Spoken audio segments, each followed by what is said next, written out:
Each February, while the Idaho legislature is in session, Farm Bureau leaders are invited to the capital city for a face-to-face with the lawmakers who represent them and make laws that affect them. In Idaho, where over 60% of the land is under federal control, Senate Pro Tem Brent Hill advised farmers to engage in the issues. But if history has taught us anything, it's shown us that the most effective way to keep the federal government out of our lives is to stay engaged with them, to be at the bargaining table with them, and stay involved. Defiance, disobedience, nullification, they may feel good, they're not going to get you anywhere. They just exclude us from the process.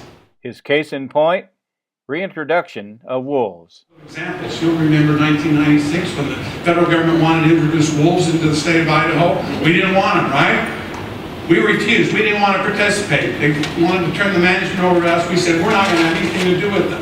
And so the federal government found another way to do it. And it took us a decade and a half to get back management of the wolves.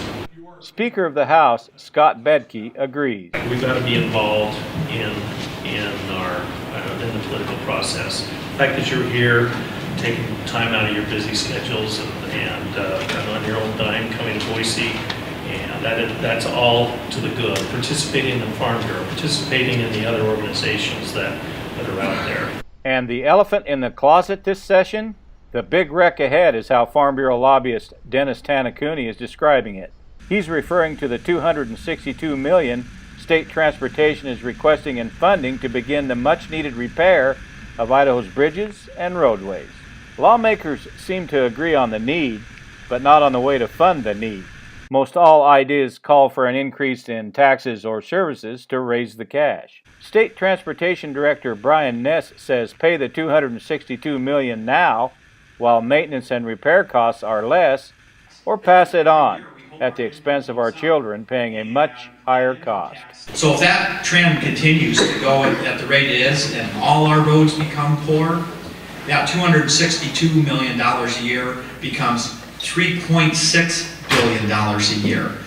So we talk about not wanting to pass on debt to our children. I think by deferring maintenance that we can do today at a lower cost, we are actually deficit spending, and we're passing on a huge debt onto our children and our grandchildren. The day ended with lawmakers joining Farm Bureau leaders for supper at the annual strolling buffet.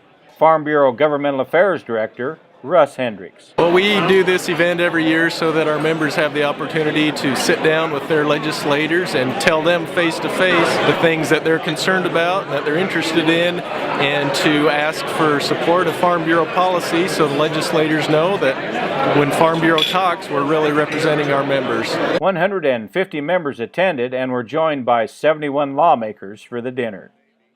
With the Idaho Farm Bureau, the voice of Idaho agriculture, I'm Steve Ritter.